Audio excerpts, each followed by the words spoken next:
Sure. I mean, maybe to an extent, maybe a nationalist. So we could go through them. The first point would be powerful and continuing nationalism, make America great again. We could agree on that. Sure. Second point would be a disdain for human rights. I mean, he illegally deported Abrigo Garcia, where he was banned for 3 weeks in Secot in El Salvador. And after SCOTUS ruled that his removal was illegal and that we had to bring him back, the Trump administration said on Twitter that's never going to happen. The third point would be identification of enemies as a unifying cause. He identified all undocumented immigrants as enemies. He said that they were poisoning the blood of the country. He said that they all come from escaped mental asylums and prisons, even though they're actually 2.5 times less likely to commit violent crimes on American soil. The fourth point would be supremacy of the military. I mean, that's all that he likes to talk about. You know, we need the best military ever. He just passed that bill to get the Golden Dome. He had the military parade in D.C., which was a mess. The fifth point would be rampant sexism. That point is self-evident. I mean, he raped E. Jean Carroll. A court proved it, and then he called for her to be thrown in jail. The sixth point would be controlled mass media. Defunded or sued NPR, defunded or sued PBS, defunded or sued the Wall Street Journal, the New York Times.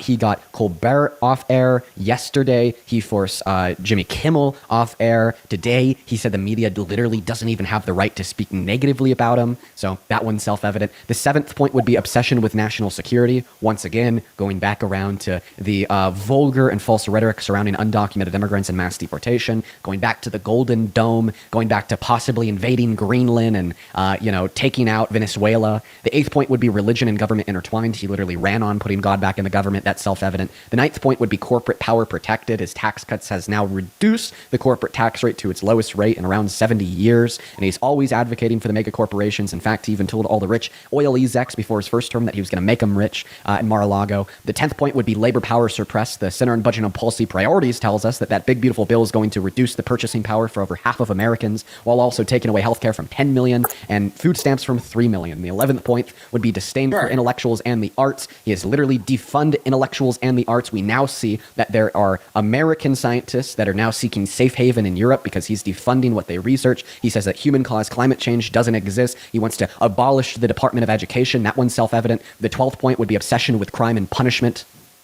That one's self-evident. He's literally militarizing the streets of this country, and he declared war on Chicago. The 13th point would be rampant. Well, Chicago's pretty. Let me just finish my points. The 13th point would be rampant cronyism and corruption. He is a 34-count felon. He has been sued maybe 4,000 times. He defrauded students at Trump University. He is one of the most corrupt presidents that we've had in modern American history. He literally tried to rig and steal the election from Biden in 2020 with his fake electorate plot that he admitted to in court. Then, of course, the 14th point, which would be fraudulent elections. Once again, in the 2020 election, he tried to steal it from Biden by installing fake votes for himself in Congress. And there is a perfect and succinct description how Donald Trump fulfills all 14 defining characteristics of fascism. Yeah, so does that make you angry? Yeah, it makes me angry that our president is a fascist.